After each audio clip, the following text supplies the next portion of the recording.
Salam satu Malaysia daripada Hijau Channel. Selamatkanlah tanah dan bumi kita. Kajian dan ramalan daripada para saintis menunjukkan dalam masa 10 hingga 20 tahun dari sekarang, 40% makanan manusia akan kekurangan di dunia ini.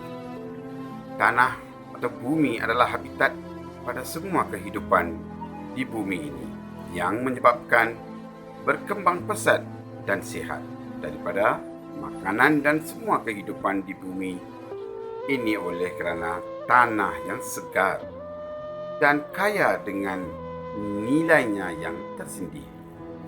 Sekiranya tanah ini kekurangan dengan kekayaannya, maka timbullah berbagai masalah pada dunia ini. Karbon monoksida atau pelepasan sisa-sisa toksik di mana membawa pencemaran terhadap bencana alam. Semua ini adalah amat berbahaya dan amat membimbangkan sekali kepada bumi dan kita.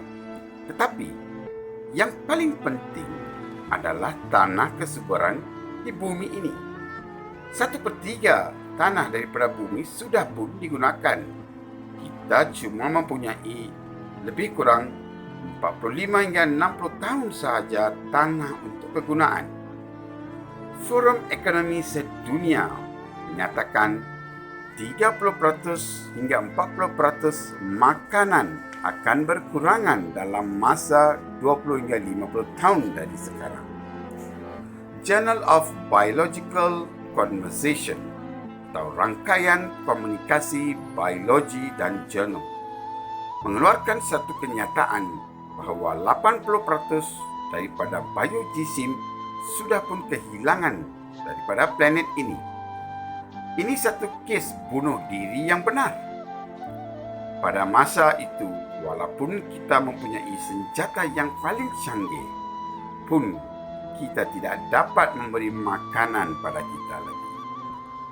Penderitaan dan kebuluran mencecah amat tinggi di dunia disebabkan populasi di dunia akan bertambah. Kaya ataupun miskin, semua manusia akan mati merana.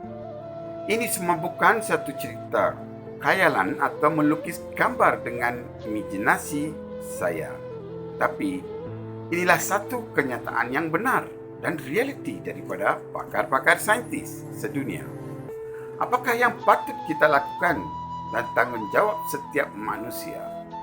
Inilah soalan saya, sejauh manakah kita fahami ini semua dari peringkat persekolahan maupun di luar hidupan seharian kita. Tanah adalah singki karbon yang amat ketara. Tanah mempunyai keunikannya di mana dapat merendamkan air pada jangka masa yang lebih lama. Tanah adalah menjadi asas kepada semua kehidupan di bumi ini, termasuk membekalkan bahan mentah kepada manusia. Peranan utama kita sebagai manusia adalah menjaga, mengekalkan biodiversity.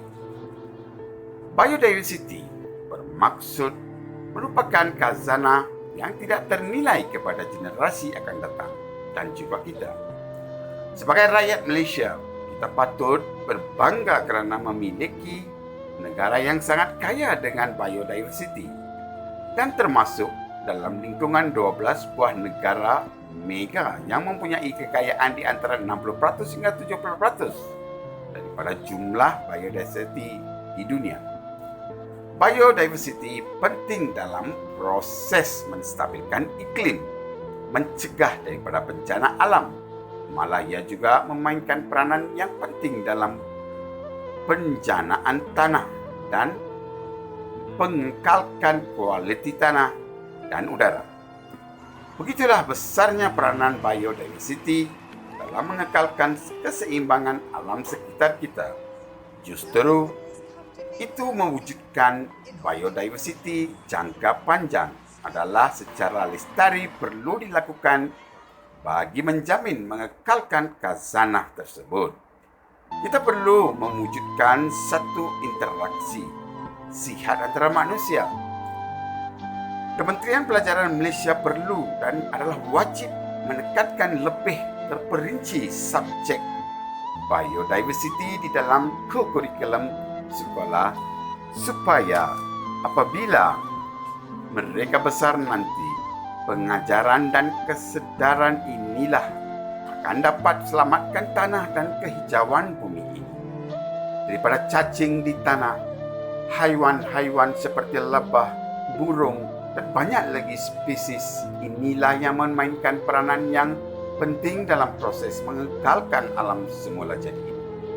Manusia sekali-kali tidak dapat menghasilkan atau mewujudkan apa yang dibuat oleh spesies-spesies haiwan ini. Tiada burung, tiadalah pergunungan hutan hujan tropika. Jika tiada pohon-pohon atau hutan, maka tiadalah hujan akan turun. Jika tiada hujan, tiadalah alam kehijauan dan air terjun yang turun mengalir ke bumi. Jika tiada air sampai ke paras bumi, maka tiadalah sungai, kolam dan perairan untuk semua.